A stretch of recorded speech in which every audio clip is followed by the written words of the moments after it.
يا أيها الذين آمنوا ادخلوا في السلم كافة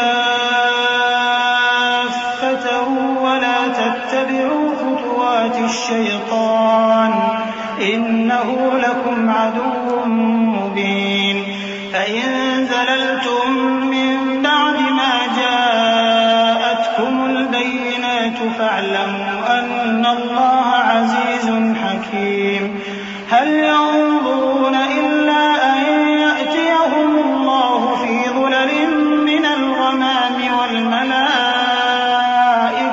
وقضي الأمر وإلى الله ترجع الأمور سل بني إسرائيل كم آتيناهم من آية بينة ومن يبدل نعمة الله من بعد ما جاءته فإن الله شديد العقاب. مومنو، اسلام میں پورے پورے داخل ہو جاؤ اور شیطان کے پیچھے نہ چلو، وہ تو تمہارا کھلا دشمن ہے. پھر اگر تم احکام روشن پہنچ جانے کے بعد لڑکھڑا جاؤ تو جان رکھو کہ اللہ غالب ہے، حکمت والا ہے.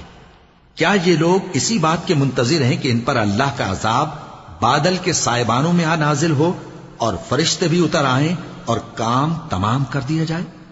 اور سب کاموں کا رجوع اللہ ہی کی طرف ہے. اے پیغمبر، بنی اسرائیل سے پوچھو کہ ہم نے ان کو کتنی کھلی نشانیاں دیں، اور جو شخص اللہ کی نعمت کو اپنے پاس آنے کے بعد بدل دے تو اللہ سخت عذاب کرنے والا ہے.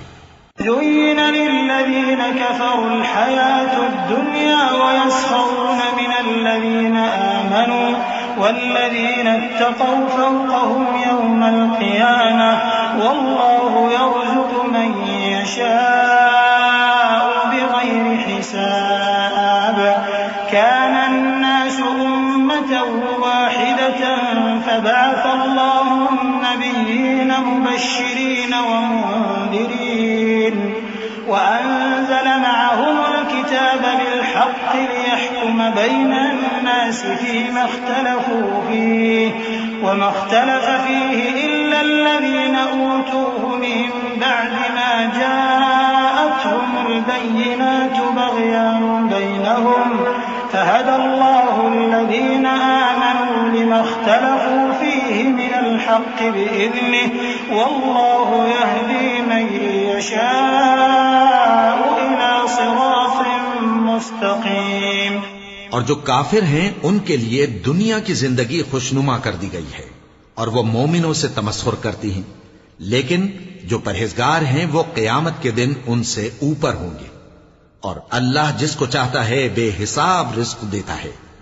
پہلے تو سب لوگوں کا ایک ہی مذہب تھا، لیکن وہ آپس میں اختلاف کرنے لگے تو اللہ نے ان کی طرف بشارت دینے والے اور ڈر سنانے والے پیغمبر بھیجے اور ان پر سچائی کے ساتھ کتابیں نازل کی تاکہ جن امور میں لوگ اختلاف کرتے تھے ان کا ان میں فیصلہ کر دے.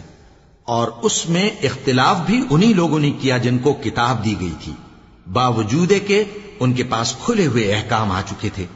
اور یہ اختلاف انہوں نے صرف آپس کی ضد سے کیا.